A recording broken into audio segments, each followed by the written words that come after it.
Good morning, ladies and gentlemen. This is for all those Macbeth students out there. And of course, I am talking about Lady Macbeth's introduction. Shakespeare introduces Lady Macbeth in a unique manner. He introduces her by having her read a letter from Macbeth.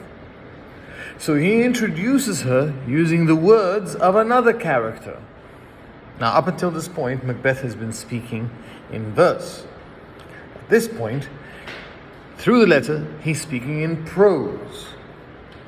He's been established as a verse speaker so far, so when he speaks in prose through that letter, we know that this is a different side of his character, a different facet of his character, a different perspective of his character.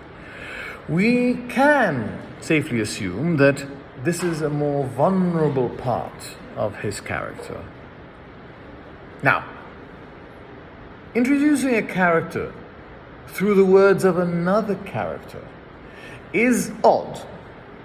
That is mainly because authors invest a lot of time and effort in first impressions of characters, how they introduce characters. So if they introduce a character, they want the lines and the way they introduce that character to be memorable, and also to be representative of this character, to encapsulate this character. This is very difficult to do. It requires a lot of effort, a lot of investment of time and energy. And yet Shakespeare, by now, by the time he writes Macbeth, he's a seasoned writer.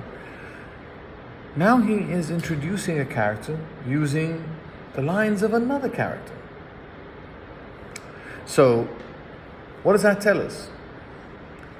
One assumption can be that he is showing us that Lady Macbeth is the only one who can show us this vulnerable side of Macbeth that speaks in prose.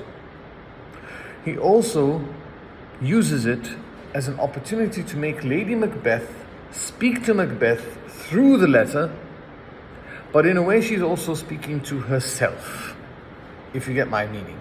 Because she's the one who read the letter. She is the one who has access to that side of his personality. Therefore, in a way, she is both talking to him and to herself.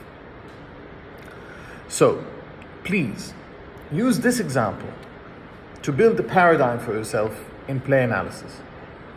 And that paradigm is always spend the most time analyzing entrances and exits of characters, because they're supposed to encapsulate, represent, and symbolize your characters.